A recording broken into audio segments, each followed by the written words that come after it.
오늘의 하나님의 말씀은 마태복음 19장 4절로 6절, 제목은 하나님이 세운 행복한 가정이다 라는 말씀 가지고 함께 은혜를 나누시겠습니다. 오늘은 가정의 달 첫 번째 주일입니다. 하나님 친히 만드신 공동체는 교회와 가정 두 개밖에 없습니다. 교회와 가정. 우리가 어떻게 신앙생활을 하느냐 하는 것은 구원의 문제이고, 우리가 어떻게 가정생활을 하느냐 하는 것은 바로 행복의 문제입니다. 하나님께서는 구원과 행복의 비밀을 가정과 교회 안에 숨겨 두셨습니다. 예수님께서 이 땅에 오셔서 행하신 첫 번째 이적이 있습니다. 그것이 갈릴리 가나의 혼인잔치입니다.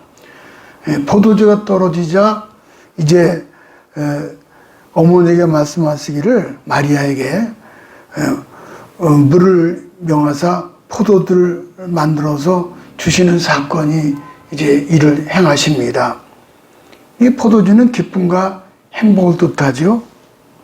포도주는 기쁨과 행복을 뜻합니다. 노벨 수상자 솔제니친은 이제 이분이죠. 노벨 수상자 솔제니친. 이분은 공산주의 국가들이 붕괴된 원인은 분명하고 단순하다. 그들이 가정과 교회의 중요성을 과소평가하기 때문이었다라고 했습니다. 이 땅의 종교들 가운데 가정의 중요성을 모르는 종교들이 허다합니다. 가정을 버리고 수도하기 위해서 입산함으로 시작된 종교, 혹은 제도적으로 성자들의 독신을 주장하는 종교가 있습니다. 그러나 기독교는 가정을 대단히 중요하게 여깁니다. 인간의 행복의 비밀을 바로 가정에 숨겨두었기 때문입니다. 오래전에 한류를 이끌었던 연사마 배용준, 아주 유명했죠. 근데 이분이 이제 일본 공항에 도착을 했습니다. 이런 모습이죠. 열성 일본 아줌마 팬들이 연사마를 보려고 갔다가 서로 밀쳐 넘어져서 여럿이 다쳤습니다. 연사마는 바쁜 일정에도 병원을 방문해서 일일이 위로하고 병원비 일체를 부담하겠다라고 했습니다. 일본 신문기자가 왜 그렇게 하느냐 그랬더니 그 배용준이 하는 말이, 연사마가 그거요 내 사랑하는 가족이니까요 그랬어요. 아주 대박이 터진 거예요. 이 말 한마디에 일본 팬들은 완전히 열광했다는 거예요. 왜 그렇게까지 하느냐 했더니 그거요 내 사랑하는 가족이니까. 그때 유행했던 말이 그녀는 다쳐도 좋겠다 그랬다는 거예요. 사람은 누구나 가족에게 사랑받기를 원합니다. 가정에서 사랑받지 못한 중년들이 연사마에게 열광을 했던 거죠. 사람은 가정에서 사랑받지 못하면 어디서도 사랑받을 곳이 없습니다. 본문은 결혼식에 단골로 사용하는 그런 말씀이에요.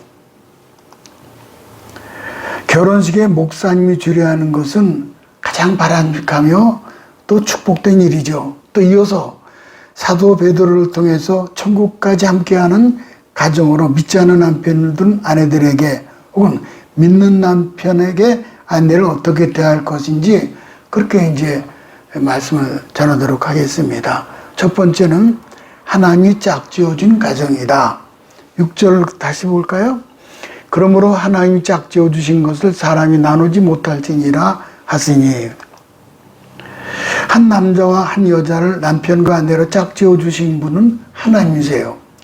이런 믿음이 가정의 기초가 될 때 그 가정은 행복한 가정이 되는 겁니다. 하나님께서 두 사람을 부부가 되게 하셨다는 것을 믿고 자녀들을 선물로 보내주셨다는 것을 우리는 믿습니다.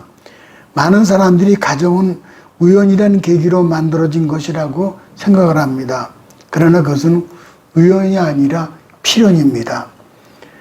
JTBC에서 이런 방송을 한번 했었어요. 좀 볼까요? 보면은 필연은 우연의 옷을 입고 나타난다. 그러니까 우연과도 같은 필연. 참 좋은 말이에요. 필연은 우연히 옷을 입고 나타난다. 왜 그때 거기 그 사람이 있었을까? 가만히 보면 설명할 수 없는 우연으로 가득 차 있죠. 그래서 믿음 있는 사람들은 설명할 수 없는 필연이라는 기초 위에 가정을 세우는 거죠.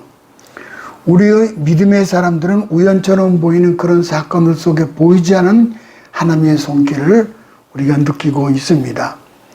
믿음의 눈으로 하나님께서 두 사람을 짝 지어주신 것을 깨닫습니다. 성경을 보면은 태초에 하나님께서 가정을 만드셨습니다. 창세기 2장에 보면 이렇게 말씀하시죠. 창세기 2장 24절에 보면은 이러므로 남자가 부모를 떠나 그 아내와 연합하여 둘이 한 몸을 이룰지로다. 이 말씀은 하나님께서 가정을 어떤 모습으로 창조하셨는지를 보여줍니다. 한마디로 말하면은 남녀가 합하여 한 몸이 되게 창조하셨다는 것입니다. 여기서 합하여라는 말은 히브리 언어 다바크라는 말을 쓰는데 그는 이 말의 뜻은 아기와 같은 접착제로 두 물건을 접착시켜서 하나가 되게 한다 그 뜻입니다. 하나님께서 아담과 하와를 창조하시고 둘을 부부로 하여 최초의 가정을 창조하신 것이죠. 그야말로 찰떡 가정이었던 것입니다. 그러던 것이 하나님 앞에 이제 범죄 후에 그만이 달라졌어요. 창세기 3장 12절 가볼까요? 아담이 가로되 하나님 주셔서 나와 함께 하신 여자 그가 그 나무 실과를 내게 주므로 내가 먹었나이다. 참 이 아담이 저 그림 참 잘 그렸어요. 아담 하나님이 저 주셔가지고 저 여자 때문에 이렇게 됐습니다라는 그런 그림 아니에요? 아담이 하나님 앞에 잘못을 변명하면서 한 말, 하와 때문에 죄를 범하게 됐다라고 책임을 전가하는 거죠. 참 한심한 모습이에요. 창세기 4장 보면 더 놀라운 일이 생기는데 아담과 하와가 낳은 두 아들이 있었습니다. 가인과 아벨이죠. 가인과 아벨을 볼까요? 두 사람 모두 하나님 앞에 제사를 드렸습니다. 그런데 가인이 하나님께서 아벨의 제사를 받으시고 자기의 제사를 받지 않으시자 가인이 화가 났습니다. 그래서 시기와 분노로 인해서 동생 아벨을 죽이고 말았습니다. 아담과 하와 이 부부 사이에 금이 가고 자식들이 다투다가 살인을 하게 된 거죠. 그야말로 이 집안이 콩가루 집안이 된 거예요. 가정의 화목이 다 무너져 버린 거죠. 그렇습니다. 원래 하나님께서 찰떡 집안으로 가정을 세워주셨는데 그러나 사람들이 죄를 지은 뒤에 그 집안은 콩가루 집안이 된 거예요. 얼마 전에 이 사람 저 사람 할 것 없이 모든 재벌들이 다 그래요. 그래서 무슨 형제의 난, 왕자의 난에서 재산 때문에 그러죠. 이것이 죄인 되는 가정의 본질입니다. 우리말에 콩가루 집안이라는 말이 있잖아요. 콩가루 집안. 이게 콩가루 집안이 엄마하고 딸인지 아들인지 병나팔 불어요. 저기 술이죠. 또 아래는 또 아빠하고 애하고 화토놀이에 저런 거 다 콩가루 집안이에요. 집안이 분란이 끊이지 않고 가족들 모두 제멋대로여서 엉망진창이 된 집안을 말하죠. 왜 하필이면 콩가루 집안이라고 했습니까? 쌀가루, 밀가루, 보리가루, 옥수가루 등 가루가 참 많은데 이런 싸우는 집안을 왜 하필이면 콩가루로 비유했습니까? 쌀가루나 밀가루 같은 다른 곡물들은 물을 넣고 반죽하면 잘 뭉쳐져서 떡도 만들고 빵도 만들 수도 있습니다. 그런데 콩가루만큼 뭉쳐지지 않아요. 서로 뿔뿔이 흩어집니다. 그래서 콩가루 집안이라고 부르게 된 겁니다. 그러니까 콩가루 집안은 한마디로 가정의 화목이 무너진 가정을 말합니다. 그 가정 안에 풍랑이 있는 바다처럼 늘 갈등이 일렁입니다. 가정 안에 서로에 대한 원망과 불평이 가득해요. 그 가정 안에 늘 다툼의 소리가 들립니다. 이런 가정은 가족들 모두에게 지옥이 아닐 수 없죠. 또 우리말에 찰떡궁합이라는 말이 있잖아요. 찰떡궁합. 물론 궁합이라는 말은 기독교에서는 적절하지 않은 말입니다. 그러나 찰떡궁합이라는 말은 이미 보통 명사가 돼서 두루 사용하고 있지요. 왜 하필이면 찰떡궁합이라고 했습니까? мет살도 있고 좁쌀도 있고 수수 옥수도 있는데 왜 찹쌀로 만든 떡에 비유했습니까? 보통 떡은 맵쌀로 만드는데 찹쌀로 만들면 훨씬 차이가 있어서 쫀득쫀득합니다. 찹쌀로 만든 찰떡은 바구니에 넣어두면 바구니에 들러붙어요. 또 자기들끼리 들러붙습니다. 아주 잘 들러붙어 가지고 콩가루를 묻혀서 인절물을 만들어 먹기도 합니다. 찰떡 집안은 화목한 가정으로 알콩달콩 살아가는 집안을 의미합니다. 두 번째는 둘이 한 몸을 이룬 가정이죠. 5절을 또 가볼까요?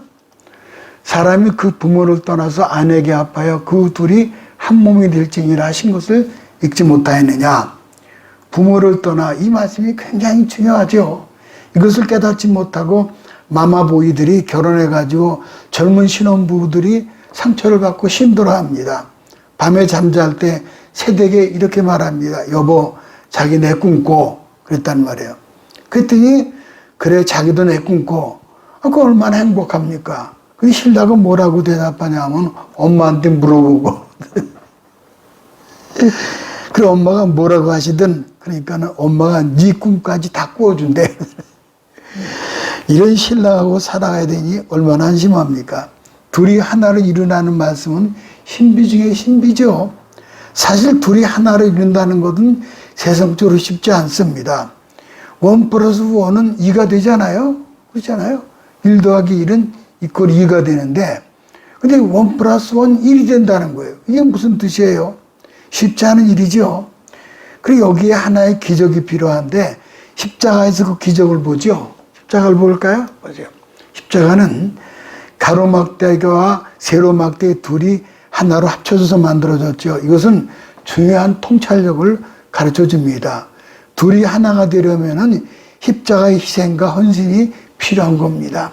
예수님께서 십자가에서 보이신 온전한 헌신이 필요한 거예요. 부부도 이렇게 서로 간에 헌신과 희생이 필요합니다. 가정의 달 안에 어린이 주일, 또 그 부모님 주일, 두 번째, 그리고 부부 주일 있는 것 아십니까? 부부 주일? 부부 주일은 5월 21일이에요.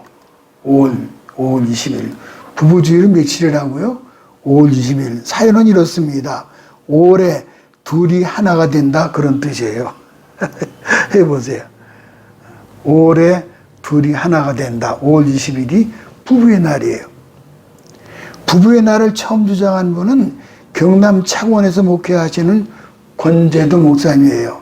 목사님은 오래전에 1995년 어린이날에 TV 프로그램을 보는 중에 여러 어린이들이 소원이 뭐냐고 묻니까는 질문에 한결같이 엄마 아빠가 함께하는 것. 그 충격을 받았어요. 엄마 아빠가 함께하지 않는 게 다반사거든요. 그 충격을 받았어요. 그 부부가 하나 되는 것을 목표로 해서 부부의 날 운동을 시작했답니다.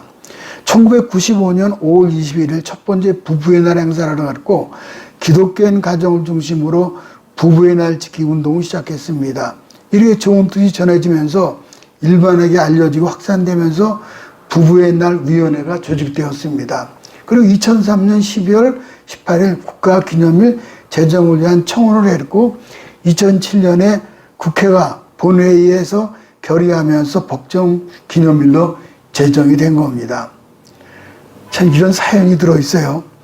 한 초로 여인이 대문 밖으로 나가니까는 하얗고 긴 수염을 가진 3명의 노인이 앉아있는 것을 보았습니다. 여인이 마음이 너그러워서 아유 시장에 보이시는군요. 저희 집에 들어오셔서 뭐 좀 드시죠. 그랬더니 그 분들이 집에 남자가 있습니까? 외출 중이라 아무도 없습니다. 그러자 그 3명의 노인이 그렇다면 우리는 들어갈 수 없습니다라고 거절을 해요.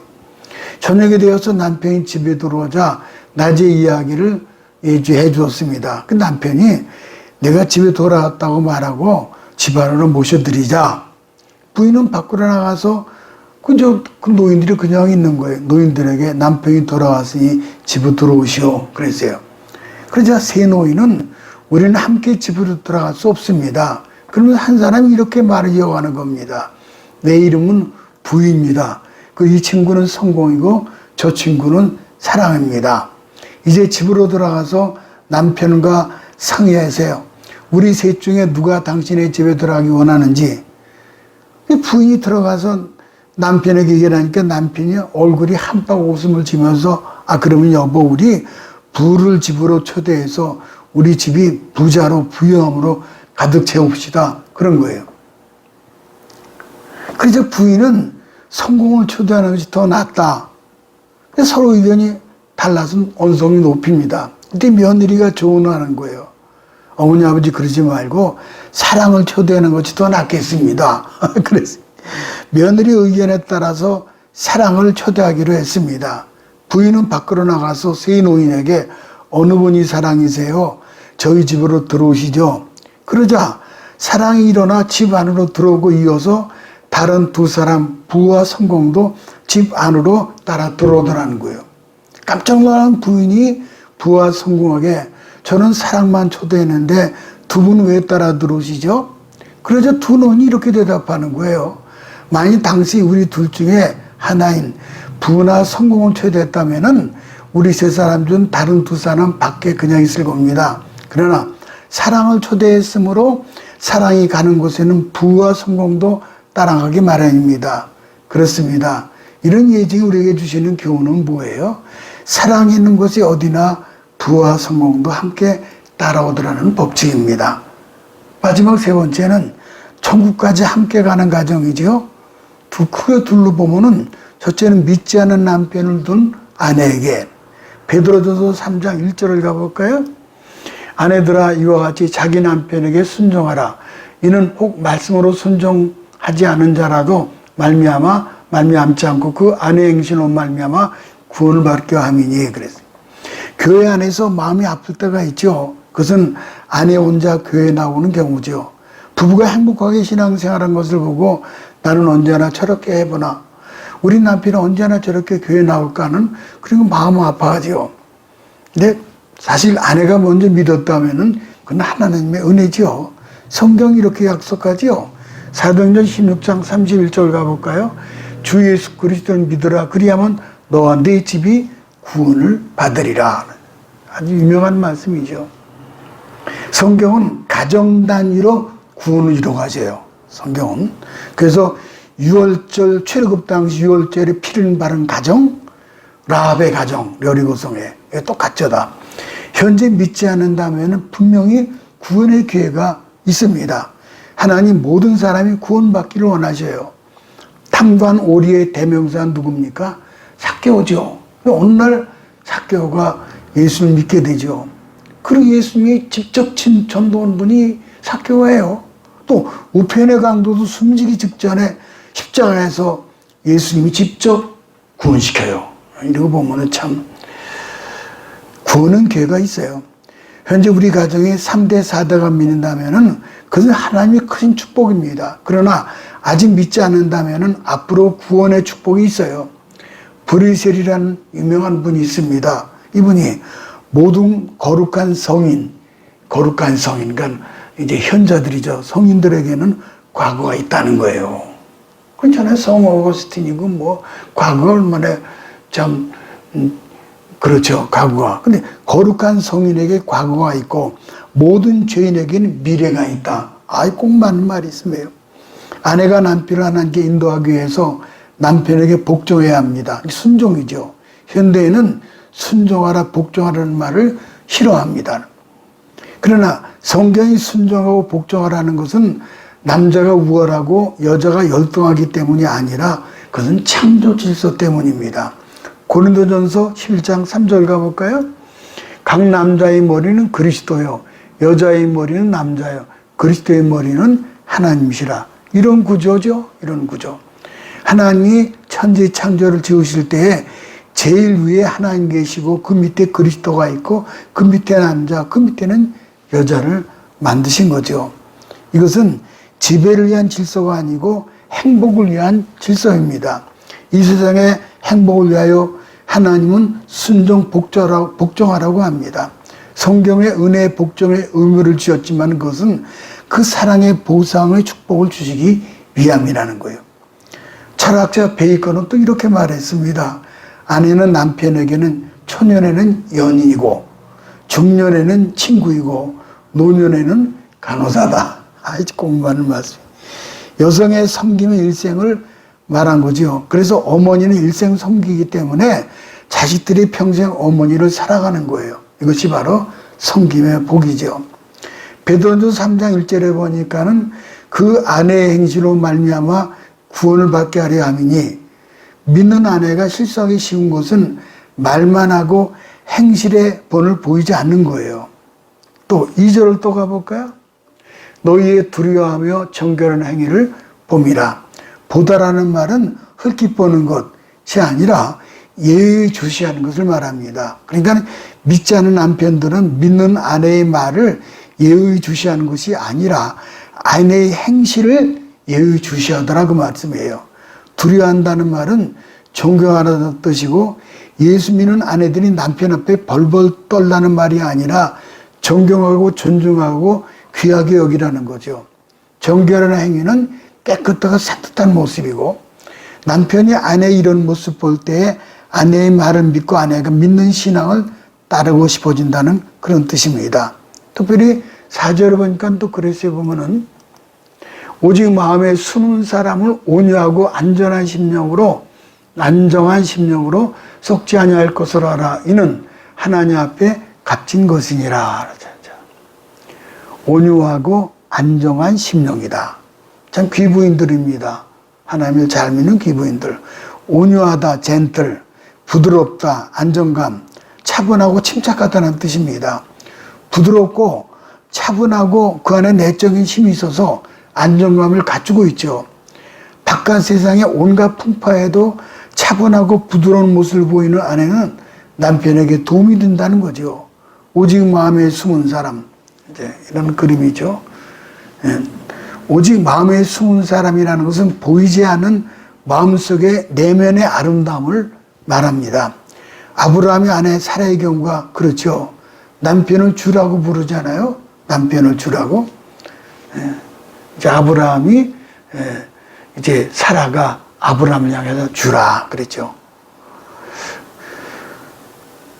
그래서는 두려운 마음이 없이 선을 행하고 아무 일에도 놀라지 않는다. 그러니까 조그마한 일에 놀라서 예단법석하는 것이 아니라 아무리 위험한 일이 있어도 하나님 섬기고 의지하고 살기 때문에 그 마음속에 안정감과 차분함이 있다는 거예요. 그러니까 누가 그랬어요? 마틴 루터의 부인 카트리나가 그랬죠.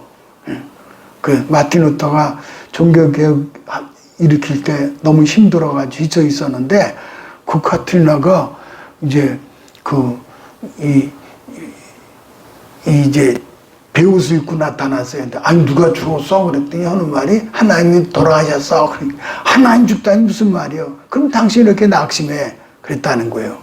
그 다시 마틴은 또 내가 실수했구나 해서 다시 몸을 추스르고 종교개혁을 완성했다는 것이 우리 역사에 전해지죠. 이게 그런 여인이죠. 아마 이러한 여인들이 다 그런 여인들일 거예요. 이 사라나 또 내면의 아름다움, 또 여기 온유하고 안정한 심령, 이런 사람 다 그런 종류죠.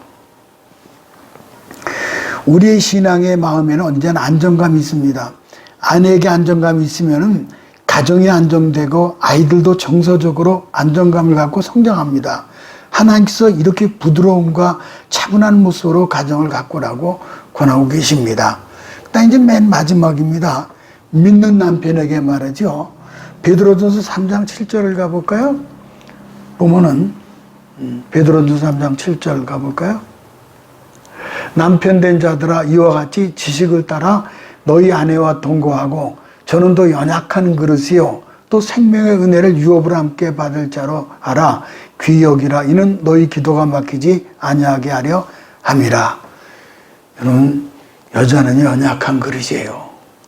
참 보면은 저도 가슴 아프다 그러지만은 여자는요 뼈가 달라요. 남자하고 뼈는 틀려요. 그냥 남자 주먹 뭐 이렇게 크잖아요. 근데 여자는 조그매 그냥 뼈도 부러져요. 잘못하면 깨져요. 연약한 그릇이라는 거예요. 잘 다뤄야 합니다. 여자는 조심해야 돼야죠. 보세요. 여자는 조심해. 지식을 따라, 이 말씀은 아내의 생일, 고향, 혈액형을 알라는 것이 아니라 마음속 깊은 것을 알아는 거예요. 깊은 속마음을. 감정을 알아는 거예요. 무슨 생각하고 사는지 알아는 거예요. 남자가 모험적이라면 여자는 안정적이고, 남자가 이성적이라면 여자는 감성적이에요. 남자들이 일반적으로 못하는 것이 있는데 아내의 말을 끝까지 들어주는 거예요. 그래서 조금 더 길게 말하면 용건만 말해. 이거 바람직하지 않은 부부의 모습이죠. 한 지붕 밑에 산다고 동거가 아니죠. 동거하지만 별거 하는 부부가 얼마나 많아요. 별거는 별거 아닌 것 같고 따로 사는 걸 얘기하는 거예요. 신혼은 마주보고, 중년은 등을 대고 돌아눕고, 노년은 각방을 쓰고, 말년은 어디서 자른지도 모른다는 거예요. 이 참. 생명의 유업을 함께 받을 자라 그랬어요. 부부의 신비는 이 세상 인연으로 끝나지 않습니다. 인연은 죽음 이후까지 이어집니다. 성경은 그것을 생명을 유업으로 함께 받을 자라고 말씀합니다. 이 세상에 유일하게 한 무덤으로 들어가는 사람이 부부입니다. 아무리 부모가 가까워도 부모와 합작하는 사람은 없어요. 근데 부부는 남남인데 한 무덤 속으로 들어가는 거죠. 영화 타이타닉을 보면은 참 감동적인 장면이 나오죠. 그림을 좀 볼까요? 이제 타이타닉이죠. 타이타닉가 침몰해 갈 때 모든 사람들이 구조선에 보트로 옮겨 탈 때에 보트에 앉다고 함께 죽은 부부가 있습니다. 스트라우스라는 부부였는데 구조보트 승선 인원수가 모자라자 어린이와 여자만 보트에 태우게 되었습니다. 이때 스트라우스는 자기 부인을 보트에 태워서 얼른 가라고 소리칩니다. 이제 할머니죠. 부인은 남편을 바라보다가 그 보트에서 다시 내립니다. 배로. 그때 부인이 한 말이, 난 보트에 타지 않을 거예요. 우리는 함께 많은 행복한 시간을 보냈어요. 이제 우리는 늙었고 난 당신을 떠나고 싶지 않아요. 당신은 어디로 가든지 나는 당신과 함께 가고 싶습니다. 그리고 부부는 힘상에 누운 채로 배에 남고 차가운 얼음 속으로 가라앉는 거예요. 이것이 바로 생명의 유업을 함께 받을 자라는 거예요. 이 그림을 보면 이게 지금 부부가 다시 돌아와서 침대에 눕는 거예요. 그리고 물이 들어와서 발치까지 물이 창이라는 거죠. 그럼 이제 가라앉게 되는 거죠. 기독교인들은 세상에서 만나 천국까지 함께 갈 성도들입니다. 우리는 영과 육이 한 몸으로 천국에서 영원히 함께 살 사람이기 때문에 귀히 여겨야 합니다. 물론 천국은 장관의 시까지 않고 예수님의 영원한 신부가 됩니다. 아무쪼록 이 땅에서부터 가정천국을 이루어 살다가 모든 부모, 부부, 자식, 형제자매들이 천국에 다 들어가기를 소원하시기 바랍니다.